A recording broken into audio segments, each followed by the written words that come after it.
le livre qui dérange, qui perturbe, qui déstabilise, qui vous raconte la véritable histoire du peuple noir, de l'humanité, des civilisations disparues et les civilisations qui vont se manifester plus tard. La fin du monde, le commencement de toutes choses, le livre qui vous relate ce que les autres livres qui ne sont pas dans le livre mystérieux ou Kalatambale ne peuvent contenir, ne peuvent révéler. Donc, l'enseignement va se baser sur plusieurs phases. La première phase ici consiste à parler de la présentation. Donc, la présentation, parce qu'on ne peut parler de l'histoire, comme je dis constamment, d'une personne, d'une situation, sans toutefois aller à l'origine de l'histoire de la personne dans sa genèse. Et Sambé, de son vrai nom, dans les bibliothèques classiques, ils vont l'appeler premièrement Saul, et ensuite, quand il se convertit, il devient Paul. Mais son nom, c'était Essambé, il était noir. La spiritualité est une question de race. Essambé, chapitre 1, verset 1 à 3. Il est dit, après ces événements, pendant le règne spirituel des apôtres de Djok-Sabé est le vrai Christ noir. À cette époque, j'étais un jeune homme noir aux cheveux crépus, très avancé dans la connaissance des Blancs religieux de haut rang dans leur société secrète.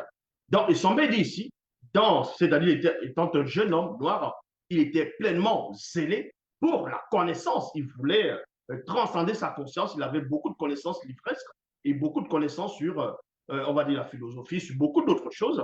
Et donc, du coup, il était enseigné, il avait reçu l'initiation dans une société secrète des Blancs religieux, dans cette grande société secrète. Donc, c'est ça la présentation. Moi, Essambé, je fus circoncis le 8e jour.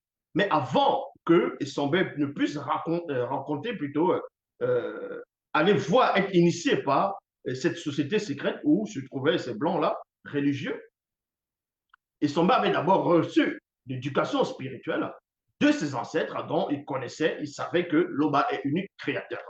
On l'a même fait subir, c'est-à-dire subir, passer par rapport à l'alliance qui a été recommandée depuis des temps immémoriaux concernant la circoncision. Donc, moi et son bel, je fus circoncis le 8e jour parce que c'était une loi, c'est toujours une loi, cette loi, elle existe toujours. Donc, et son bel connaissait les lois du faible de Loba, mais sauf qu'à un moment donné, il s'est éloigné de, on va dire, du chemin initial, il s'est éloigné de cette connaissance. Pourquoi? C'est pour ça que lui-même va révéler ici, il dit, durant ma jeunesse, je fus preuve d'un zèle profond pour la croyance occulte enseignée selon la tradition des Blancs, et je rejeunis, entre parenthèses, dans l'ignorance. Donc, c'était dans l'ignorance. Lui, il a cru que ce que ces Blancs, à cette époque, dans la société secrète, enseignaient, on va dire, la sorcellerie, la magie, la divination, on va dire les connaissances occultes, donc les pratiquants des sciences occultes. Donc, Essambé, lui, parce que lui, il était en quête du savoir dans le but de transcender pleinement sa conscience. Donc, du coup, lui, il a trouvé dans son ignorance que la connaissance, entre guillemets, diabolique, occulte, malfaisante, qui était diffusée, qui s'émanait de cette société secrète, était, selon lui, la véritable, on va dire, connaissance. C'est en cela où lui-même, il dit ici il avait un zèle très profond pour la croyance occulte, parce que ces Blancs, c'était eux les croyances. Les croyances, c'était, ils croyaient au monde occulte, ils pratiquaient voilà, des rites, ainsi de suite. Donc, ils tombaient à un moment donné, il était fasciné par ça, il était séduit par ça. Et donc, du coup, il allait rejoindre ces gens-là dans son ignorance. On va dire ici, je rejeunis les rangs des persécuteurs plutôt des non-initiés gracieux. Donc, ces Blancs-là, déjà, ils avaient une société secrète, ils prônaient l'anti-vérité, ils prônaient la négation, la mort spirituelle, donc ce qui est contre l'ordre établi.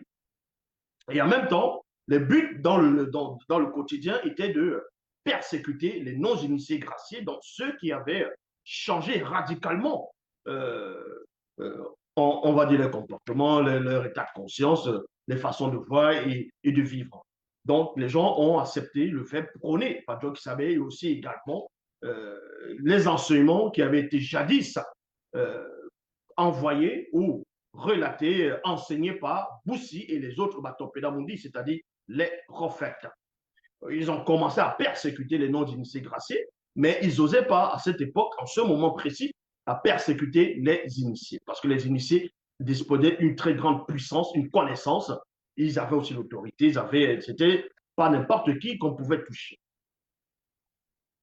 Donc, et quand on va dans Zacharie, ce qu'on appelle Djongene, chapitre 13, versets 5 à 6, il est dit ici, chacun d'eux dira, je ne suis pas prophète, je suis laboureur, car on m'a trompé dès ma jeunesse.